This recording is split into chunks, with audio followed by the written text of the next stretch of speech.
Hello and good morning. It's sunny out over here. Little bit of clouds. The sun keeps on going behind and coming back out, but it is a very mild morning and I just got done with my walk. And I am just remembering for resilience how important it is to affirm everything is good without needing to expand and get super in depth about all the cause and effects and about how, the bigger picture and in all these situations, we got to apply it in this way. And, all this in depth stuff, how important it is to be able to rest in simplicity and to have that same kind of certainty at times. Doesn't have to be all the time, but sometimes we need to go more in depth, and that's fine. But sometimes it's good to be able to have the same kind of certainty as when we go super in depth, when we're just being simple, just having very simple affirmations, just staying in the depth and beauty of the surface level, being able to just admire for what it is, the nature around us, the kind people around us, the structure of our lives, the privileges that we all have, whatever they are uniquely to our situation. It's so important to be able to just celebrate and feel good and notice and affirm these things. And I think the best way to celebrate good things is by utilizing it, really making the most of it and honoring the fact that we have these blessings that might not be here in the future, and honoring the fact that we have blessings now that we didn't used to have, and how much more beautiful our life can be, in tune with our authenticity and our integrity because of these privileges that we have. So yeah, I'm just thinking of how beautiful it is to look at all of the plants and to have these affirmations, I am safe, I am secure, I am empowered, I am excited for my day, I am blessed, I am grateful. I have I'm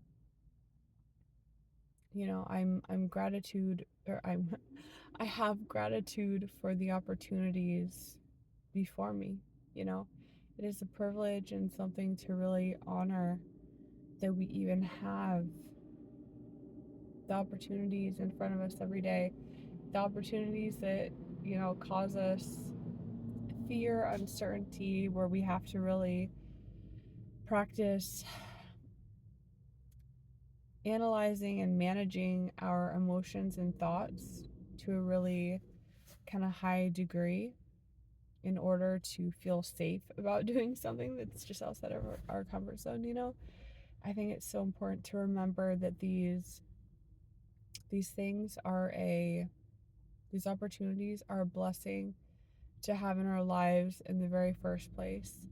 These things are a blessing to have as problems or as something that provokes fear, and just to really focus more so on the beauty, the excitement, the positive ways things can go down, the opportunities, the, all the positive sides and the hopeful sides of these situations that might cause us fear and just concern, and because it's new, or we're doing something we've done in the past but in a new way.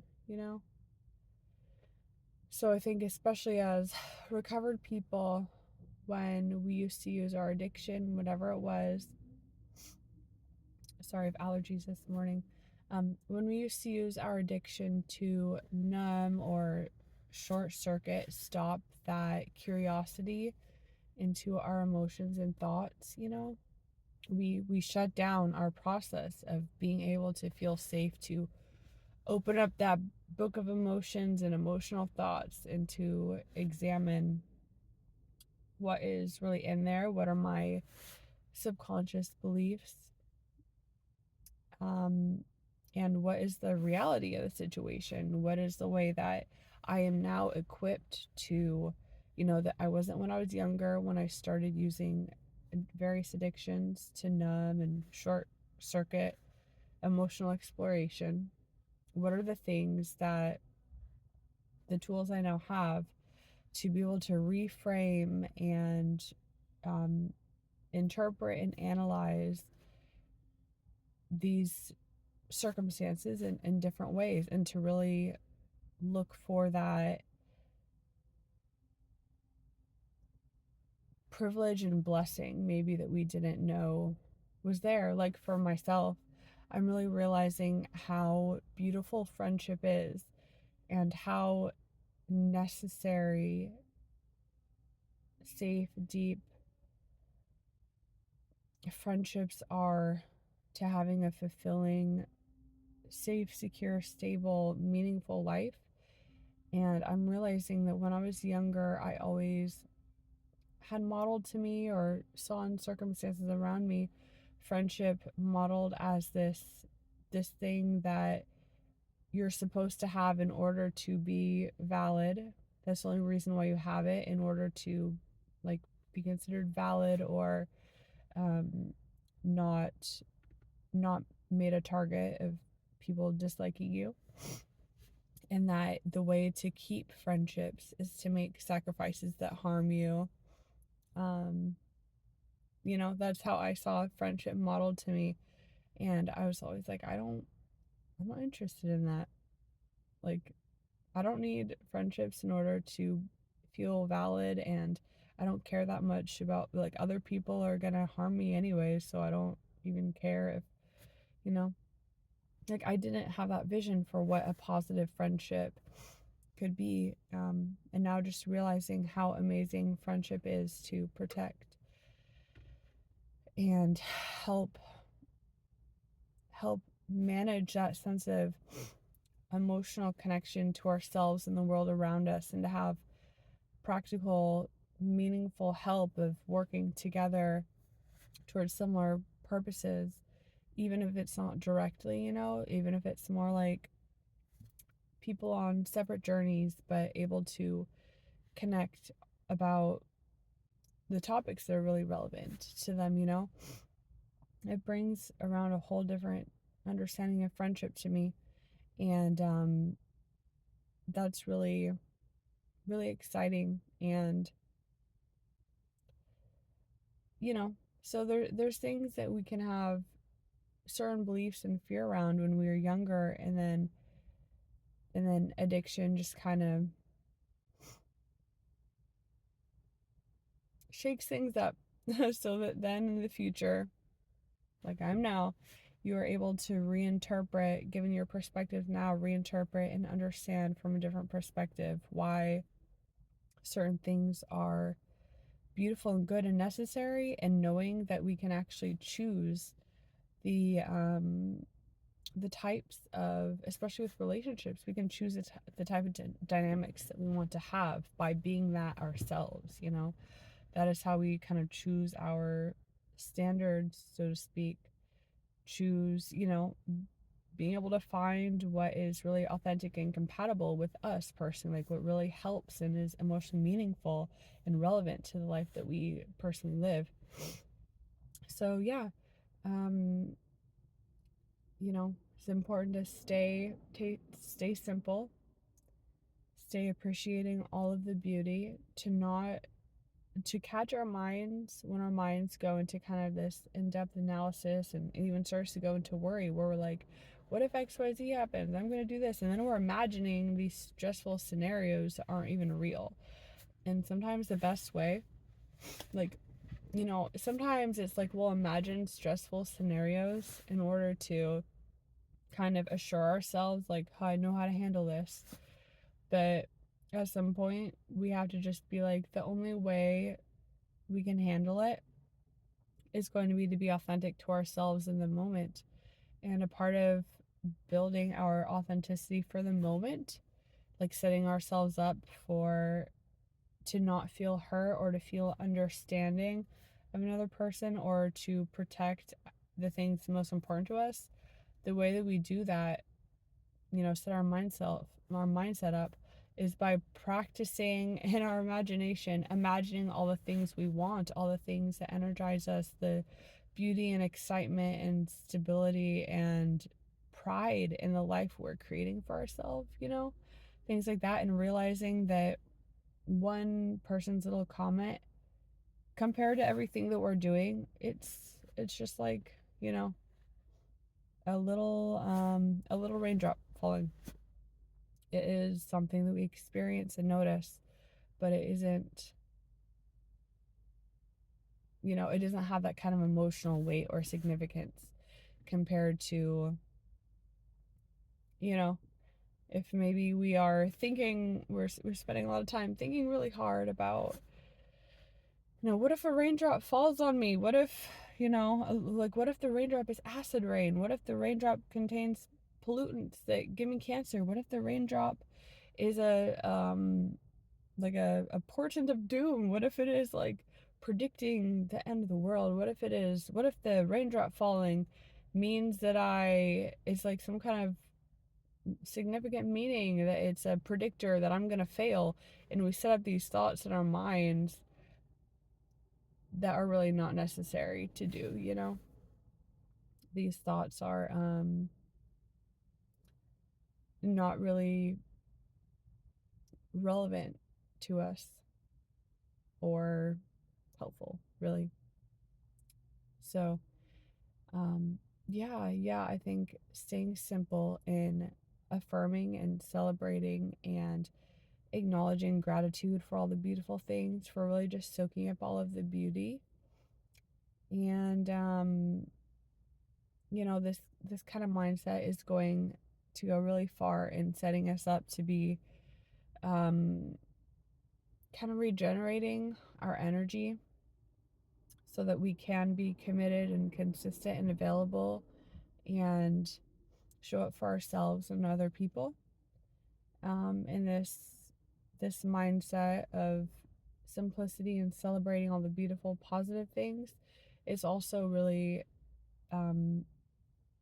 important, just to enjoy the process and play and sink deeper into our imagination that makes us feel emotionally connected and invigorated in the moment, and experiencing what we are as like a part of us, really relevant to our world, and not just like, looking at a picture frame in a doctor's office, but it's like, no, these are like living, breathing plants or whatever we're looking at, that really make us feel this deeper sense of emotional meaning, or, however that works out for you, whatever way makes you feel more deeply connected and meaningful in kind of this eternal way. So yeah, and also remember, all this kind of overthinking, extra mental energy, it is important for the phase that we're currently in within our resilience journey. It doesn't mean it's going to be like this for a whole lifetime. It means it's like this for this season because we are reworking old patterns, and dealing with our emotions and thoughts in new ways, and because our physiology is not the strongest, so our mind kind of has to do more work in order to give us that belief and conviction and faith that we are safe and secure and can handle all these things. And we need to have more proof and experiences with our memories that can give us that conviction also, that just like, to have our assumptions, underlying assumptions just be like, yep, everything's good. Of course everything's good. Why wouldn't it be, of that kind of nature, so that we can really continue to shift our entire baseline perspective on the world and our role in it. And just to understanding the beauty and the goodness and the gratitude and the play, the excellent things of being alive. So yeah, sorry for my sniffling during this video. I am having allergies this morning for whatever reason. And yeah, I just really affirm for you that you will identify some of those ways that you can um, simplify things when your mind, like, it doesn't have to be every time, but maybe sometimes when your mind wants to get like super specific in that kind of OCD way of thinking, where we're like trying to have certainty by proving and going into the theory and like kind of second guessing, checking up on how we believe everything is oriented in the big picture of our lives, or like cause and effects with all these situations, and getting caught in our mind. Like, I really affirm for you that you will remember to go into simplicity and just affirm and enjoy the beautiful things. Affirm everything is going to work out. Affirm your faith that it's going to work out. Affirm just your gratitude and how things have changed for you, and for the opportunities that you have the privilege of having in your life right now, and all the beautiful people who support you and have supported you, and who you have the privilege to support also and to be close with. And yeah, so thank you so much for listening. And if you're interested in learning about my resilience coaching, you can check out the description for my email address. My resilience coaching is just reminding people through conversation, um, the baseline kind of key skills that we can always come back to and remember, like have our faith built on, knowing that using these strategies will move us through any hardship, through anything that feels emotionally insurmountable. It feels overwhelming, feels like I can't do it, feels like I need a miracle, like I don't have the belief. Like literally, it's just a matter of being able to change our perspective. And it is such a subtle thing. Of course, we can use words to help it feel bulkier and really dive in and give it more depth. But at its baseline, like, it is really simple. Um,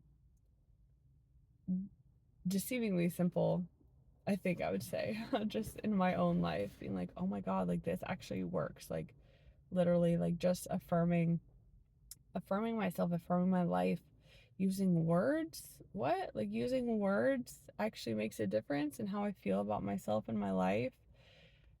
Using words actually affects my emotions. That was kind of, I didn't, I guess I thought it was like being weak, honestly. I thought it was being weak to be like, well, words shouldn't affect me that much, but there's so much power in using them. Like when words do affect us, there is so much power in using that to our advantage. And yeah, so affirmations and coaching ourselves, using affirmations and changing our perspectives, like reframing things like in CBT, and using that to such an extent that we develop a whole other aspect within our personality and understanding of ourselves and our identity, which is this coach aspect, which this coach aspect is used to coach ourselves and also to be that friend, that coach for other people. Some people call the coach aspect like the friend or the parent or the higher self, but for me, I personally like the term coach, because the power is neutral. The positioning of power is neutral. Like a coach is a role, or it's like, taking on a role that doesn't have other connotations attached to it. It's just, yeah, I think it's a much more simple role that I like to, anyway. So, yeah, and also a part of resilience skills, that like essential resilience skills, is realizing that our physiology, the state of our body, and just how our physiology works, like our physical health, our gut health, our cardiovascular health, our ability to feel free and expand our body and our lungs, being able to breathe freely, these things all affect, bless me, affect our emotions and our thoughts. So, understanding that our body and mind are one, and changing our physiological health through our mind, and also changing our mind through our physiological health is really important, to help us along the way. An important tool, resilience tool, to rely on and remember as one of those key strategies. And remembering these key strategies and practicing them and gaining confidence and proof with them that they actually do help our quality of life and help us overcome challenges that we previously thought were impossible.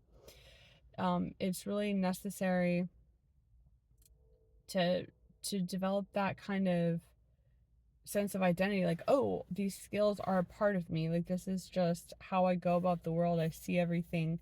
It's really important to take on that identity, because when we are in really difficult circumstances, really trying circumstances, we need to be able to remember these things and go to these things mentally, and also have the grace for ourselves to practice going to these things mentally when we are in these difficult life scenarios that could freeze our minds. It could, just bring about that emotional kind of response in the past that, there's a lot to sort through and difficulty, but we can cut out a lot of the, I was going to say straw for some reason. The chaff, wheat from the chaff. We can cut out the chaff, the kind of the things that we don't need to go into, to explore, to psychoanalyze, to take on. We can cut all that out so that while we're doing this kind of like trauma healing, trauma processing, we don't get bogged down and stuck in trying to like emotionally like create more negative emotion, more tension in our body, so that we're trying to analyze and understand these dynamics to change it. We're trying to get super emotional and talk about all these like really kind of spiritual or religious or psychological topics, but in the end it's just kind of dysregulating, destabilizing our physiology and our the thoughts that we have that allow us to feel like safe, certain, secure, in control. That's really important. And acknowledging justice, like fairness, like everybody feeling like they can be fair and collaborate, but also that no blame and like hatred should be ascribed to anybody, you know. Um, and there's more there. There's more to it, but yeah, it's important to use these skills, to practice them in non-emotional circumstances so that we can remember them when we really need them, and also to be able to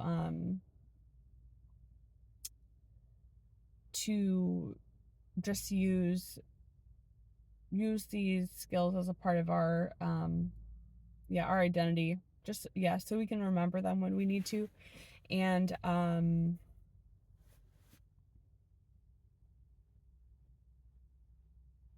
so for the purpose of enjoying our lives more, just really cool.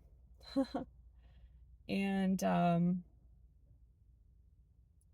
anyway, thank you so much for listening, and have a beautiful day, and take care, and talk soon. Bye.